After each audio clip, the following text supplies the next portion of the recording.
Welcome to another edition of the Sundown series. Now, I'm going to be honest.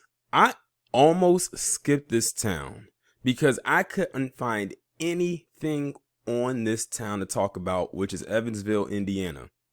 But luckily, I came across an article that was posted just a couple months ago that literally blows Evansville wide open as far as the racism that goes on in this town. And it's very, very, very, very recent because the article was posted back in June of this year.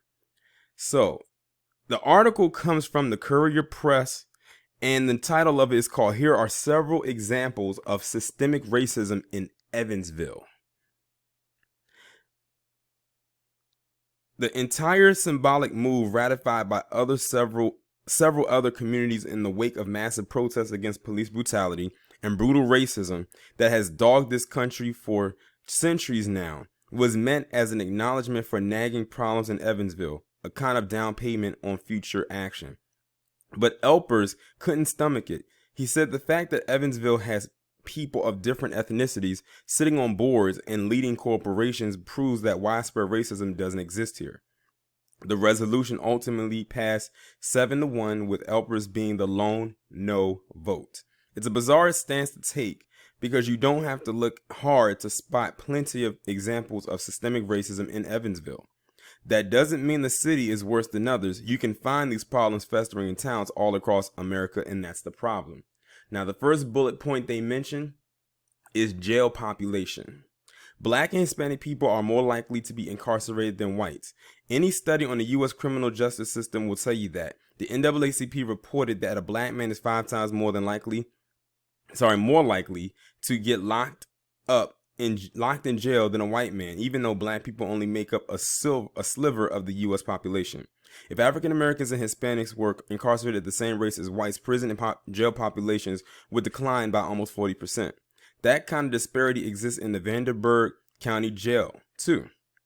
As of Tuesday morning, 628 people were lodged inside according to online jail records. About 34% of them were black, almost triple the African American slice of the city population at large. The second bullet point that they mention is politics. Evansville has elected more Klansmen as mayor than we have black people. I'm going to read that part again. Evansville has elected more Klansmen as mayor than we have black people.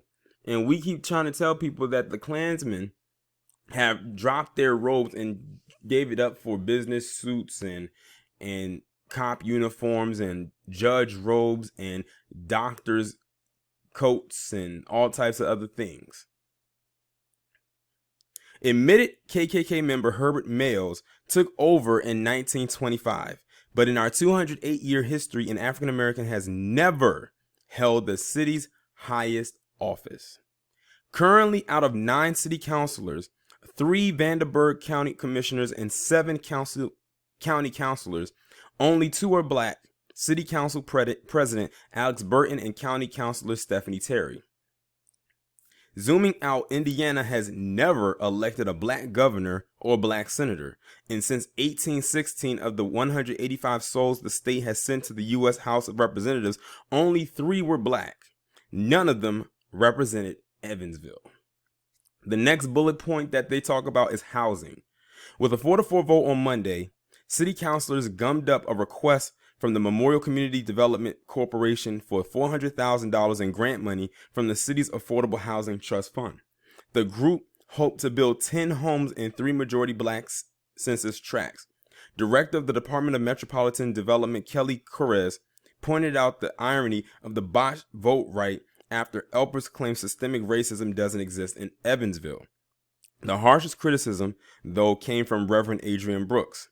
The Memorial Baptist Church pastor, longtime activist for the black community and Memorial CDC founder, strolled into the meeting after he watched counselors shoot down the funding request.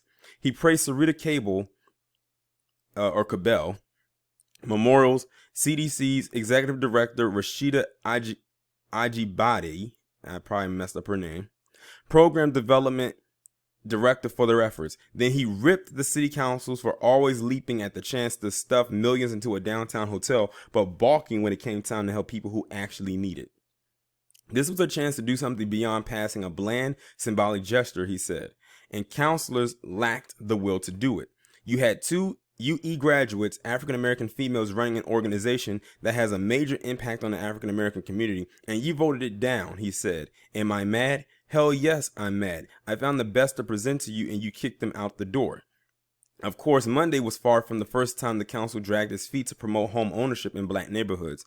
Evansville didn't pass an open housing ordinance until 1968, and 52 years later, home ownership among Evansville's African American families still lags behind the national average. According to a 2018 Courier and Press article citing census data, only about 32% of black people owned their homes. That's compared to more than 60% of whites who own their homes.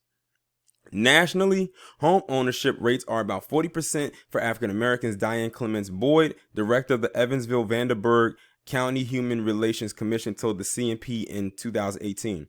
All this hovered in the air toward the end of Monday's meeting. Although still calm, Burton was clearly frustrated, and the thousands of protesters who swarmed the streets in recent weeks are any indication, a large chunk of the public is too. There are a lot of things that need to change in the city of Evansville, Burton said. We cannot sit here and occupy these seats while the community around us suffers. You want to know what's so interesting about what was contained in this article? Everything that happens in this one city, in this one town of Evansville, Indiana, could translate to anywhere in the establishment. And all of this is packed into one town that I just read from or read about. That just shows you the level of racism that not only goes on in this town, but also in the state of Indiana as a whole, as a collective. And then you had that one person who tried to deny it. Of course he tried to deny it. Many PC love to deny racism because that means they'd have to actually admit that it is real. But these are the same people that want to have hate crimes when it comes to them. I could have sworn hate crimes, usually racism was part of a hate crime. That's actually one of the root causes of a hate crime when a hate crime occurs. Not saying that's going to always be the case, but that's usually the case that happens the most. And it's crazy because I did a story a couple weeks ago about a black man who said he wanted to go around and just kill a random white male, and they instantly threw the hate crime charge on him in Georgia when they just established hate crimes in Georgia. And I don't hear palm colored people screaming that hate crime and racism doesn't exist and all that type of stuff. See, racism only exists if they feel it is upon them. But if it's anybody else, especially black people, then racism is something that is out of thin air. But, you know, this is PC we're talking about. Many of them don't live and dwell in reality. They live, you know, in the land of Oz.